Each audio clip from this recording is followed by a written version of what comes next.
नमस्कार, सुजस बुलेटिन में आपका स्वागत है। मैं हूं आपके साथ अश्विनी सरोही। एक नजर हेडलाइंस पर। बजट घोषणाओं के लिए इलेक्ट्रोपैथी चिकित्सकों ने जताया आभार। मुख्यमंत्री ने कहा, इलेक्ट्रोपैथी को प्रोत्साहन देने के लिए राज्य सरकार प्रतिबद्ध। बजट घोषणाओं के लिए जहाजपुर से आए प्रतिनिधिमंडल ने जताया मुख्यमंत्री का आभार। मुख्यमंत्री ने कहा, प्रदेश के चहुमुखी विकास के लिए सरकार संकल्पित। मुख्यमंत्री का प्रदेशवासियों से हर घर तिरंगा अभियान से जुड़ने का आह्वान।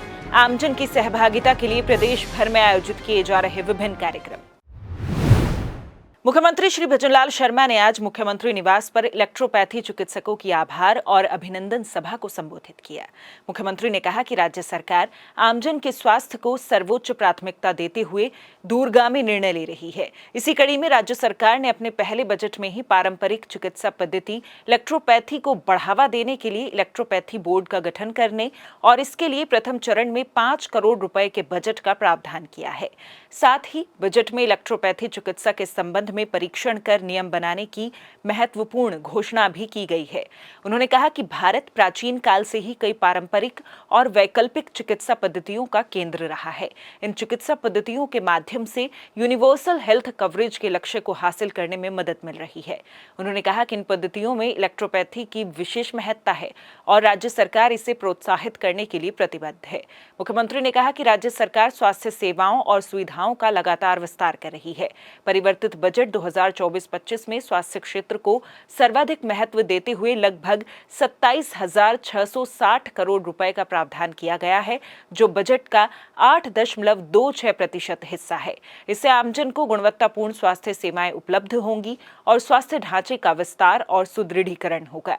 उन्होंने कहा कि इलेक्ट्रोपैथी एक प्रभावी चिकित्सा पद्धति के रूप में उभर रही है। इस पद्धति में औषधीय पौधों के रस का उपयोग कर विभिन्न रोगों का प्रभावी रूप से इलाज किया जाता है। राज्य सरकार इस पद्धति के विस्तार के लिए संकल्पित है। मुख्यमंत्री श्री भजनलाल शर्मा का आज बजट 2024-25 में विधानसभा क्षेत्र जहाजपुर के लिए महत्वपूर्ण विकास कार्यों की घोषणा के लिए प्रतिनिधिमंडल ने आभार जताया। इसकी जानकारी देते हुए मुख्यमंत्री ने सोशल मीडिया पर लिखा, सर्वजन हिताय सर्वजन सुखाय के ध्येय पथ पर अग्रसर। राजस्थान के सर्वांगीण विकास को समर्पित प्रदेश के लोक कल्याणकारी बजट 2024-25 के तहत विधानसभा क्षेत्र जहाजपुर के लिए महत्वपूर्ण विकास कार्यों के प्रस्तावित होने के उपरांत आज मुख्यमंत्री आवास पर विधानसभा क्षेत्र जहाजपुर के विधायक श्री गोपीचंद मीणा जी के नेतृत्व में विधानसभा क्षेत्र की जनता ने इन अनुदानों के लिए प्रदेश सरकार का आभार जताया, जिसके लिए आप सभी का अभिनंदन प्रकट करता हूं। हमारी सरकार प्रदेश के प्रत्येक क्षेत्र के चहुमुखी विकास के लिए पूरी तरह प्रतिबद्ध है। स्वतंत्रता दिवस के अवसर पर देश भर में उत्सव का माहौल बने और देशवासियों में गर्व की भावना का संचार हो, इसके लिए 15 अगस्त तक हर घर तिरंगा अभियान आयोजित किया जा रहा है। मुख्यमंत्री श्री भजनलाल शर्मा ने प्रदेशवासियों से हर घर तिरंगा अभियान में सहभागिता निभाने का आह्वान किया। मुख्यमंत्री ने सोशल मीडिया पर लिखा, प्रधानमंत्री श्री नरेंद्र मोदी के आह्वान पर हर घर तिरंगा अभियान के तहत प्रदेश के विभिन्न स्थानों पर सामूहिक रूप से लोगों ने भागीदारी निभाई। मैं सभी प्रदेशवासियों से यह अनुरोध करता हूं कि आगामी दिनों में इस महत्वपूर्ण राष्ट्रीय अभियान में उत्साहपूर्वक सहभागिता करें और हर घर तिरंगा अभियान के तहत अपने निवास स्थान पर गर्व से राष्ट्रीय ध्वज फहराएं। मेरा आप सभी से सादर आग्रह है कि राष्ट्रीय ध्वज के साथ अपनी सेल्फी लेकर उसे आधिकारिक वेबसाइट हरघरतिरंगा.com पर अपलोड करें। ये कार्य राष्ट्रीय एकता और गौरव का प्रतीक होगा। आपको बता दें कि हर घर तिरंगा अभियान कार्यक्रम के तहत सेल्फी विद तिरंगा कार्यक्रम में सक्रिय भागीदारी सुनिश्चित करने पर मुख्यमंत्री श्री शर्मा को केंद्रीय संस्कृति मंत्रालय की ओर से प्रशस्ति पत्र प्राप्त हुआ। उन्होंने सभी प्रदेशवासियों से इस अभियान में जुड़ने का आग्रह किया। इसी कड़ी में उप मुख्यमंत्री डॉक्टर प्रेमचंद बैरवा ने शनिवार को हर घर तिरंगा अभियान के तहत आयोजित तिरंगा रैली को राजसमंद कलेक्ट्रेट से हरी झंडी दिखाकर रवाना किया। ये रैली राजसमंद कलेक्ट्रेट से शुरू होकर 100 फीट रोड, सिविल लाइंस होते हुए गांधी सेवा सदन तक निकाली गई। रैली का उद्देश्य आमजन में राष्ट्रीय ध्वज के प्रति सम्मान और गर्व की भावना को बढ़ावा देना था। इस अवसर पर डॉक्टर बैरवा ने कहा कि तिरंगा हमारे देश की एकता, अखंडता और विविधता का प्रतीक है और हर भारतीय का कर्तव्य कर्तव्य है कि वो इस सम्मान को बनाए रखे। उन्होंने सभी नागरिकों से अपील की कि वे अपने अपने घरों पर तिरंगा फहराकर इस अभियान का समर्थन करें। रैली में विभिन्न सामाजिक संगठनों, स्कूली बच्चों और आमजन ने उत्साहपूर्वक भाग लिया। राज्यपाल श्री हरिभाऊ किशनराव बागड़े ने केंद्र प्रायोजित योजनाओं का प्रभावी क्रियान्वयन करने, गांव गरीब के लोगों को विकास कार्यों का समयबद्ध लाभ पहुंचाने और कल्याणकारी योजनाओं की राशि का जनहित में समुचित सदुपयोग किए जाने पर जोर दिया। उन्होंने बाड़मेर जिले में पानी की महत्ता को देखते हुए जल संरक्षण के कार्यों को प्राथमिकता से करवाए जाने का भी आह्वान किया। उन्होंने बारिश की एक एक बूंद को सहेजने पर जोर देते हुए बाड़मेर रिफाइनरी उत्पादों और खनन क्षेत्र से स्थानीय लोगों के रोजगार सृजन के लिए अधिकाधिक प्रयास किए जाने की आवश्यकता जताई। राज्यपाल श्री बागड़े शनिवार को बाड़मेर जिला मुख्यालय पर जिला परिषद सभागार में केंद्र सरकार प्रायोजित योजनाओं और अन्य विकास कार्यक्रमों की समीक्षा कर रहे थे। संसदीय कार्य, विधि एवं न्याय मंत्री श्री जोगाराम पटेल ने कहा कि प्रदेश सरकार आमजन की समस्याओं के निराकरण के साथ ही समग्र जन कल्याण और सामुदायिक विकास के लिए प्रतिबद्ध है। साथ ही इन प्रयासों में कहीं कोई कमी नहीं आने दी जाएगी। श्री पटेल ने ये बात आज जोधपुर सर्किट हाउस में जनसुनवाई के दौरान कही। श्री पटेल ने आमजन की समस्याओं को सुना और इनके बारे में संबंधित अधिकारियों से वस्तु स्थिति की जानकारी लेते हुए उनके संतोषपूर्ण और तुरंत समाधान के निर्देश दिए।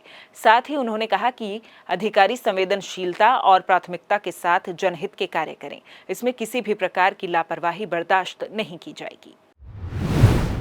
तो चलिए अब देखते हैं प्रदेश में आगामी दिनों में कैसा रहेगा मौसम का हाल। आज दिनांक 11 अगस्त है और हम बात करेंगे राजस्थान में चल रहे भारी बारिश के दौर की।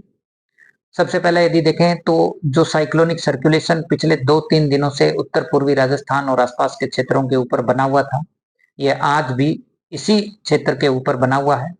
इसके अलावा मानसून ट्रफ लाइन भी अपने सामान्य पोजीशन से गुजर रही है और सक्रिय है। अगले 5-7 दिनों के दौरान यह साइक्लोनिक सर्कुलेशन लगातार उत्तर पूर्वी राजस्थान और आसपास के क्षेत्रों के ऊपर इसी प्रकार बना रहेगा। यानी कि जो भारी और अति भारी बारिश का दौर पिछले 2-3 दिनों से पूर्वी राजस्थान के कई इलाकों में चल रहा है, यह अगले 4-5 दिनों तक जारी रहने की प्रबल संभावना है। यदि बात करें पिछले 24 घंटों में दर्ज की गई बारिश की, तो पूर्वी राजस्थान में सबसे ज्यादा बारिश आज करौली में 380 mm, जी हाँ, एक्सट्रीमली हेवी रेनफॉल रिपोर्ट हुई है। इसके अलावा टोंक, करौली, सवाई माधोपुर जिला, इसके साथ साथ यदि देखें तो कोटा, भरतपुर और दौसा जिलों में भी भारी से अति भारी बारिश रिकॉर्ड की गई है।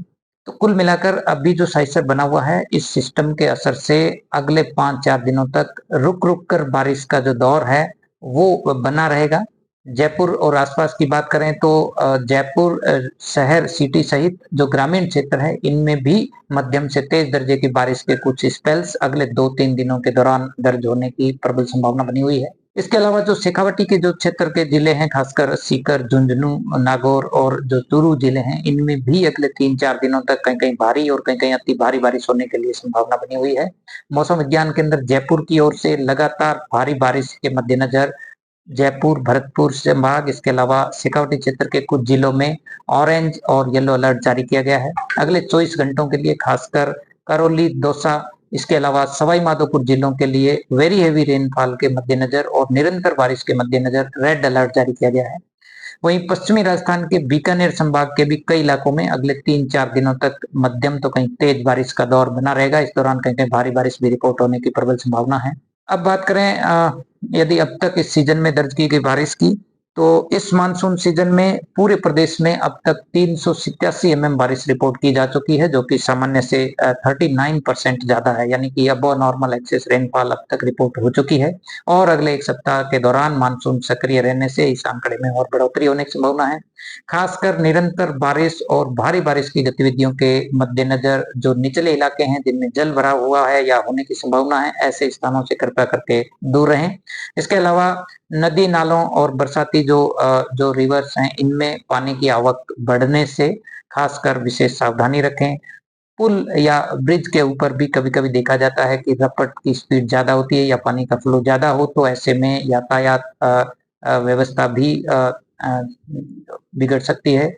या यूं कह सकते हैं कि खासकर जब रपट पर पानी का फ्लो ज्यादा हो तो जो वाहन चालक है विशेष सावधानी रखें। धन्यवाद। सुजस बुलेटिन में फिलहाल इतना ही, फिर होगी आपसे मुलाकात, तब तक के लिए नमस्कार।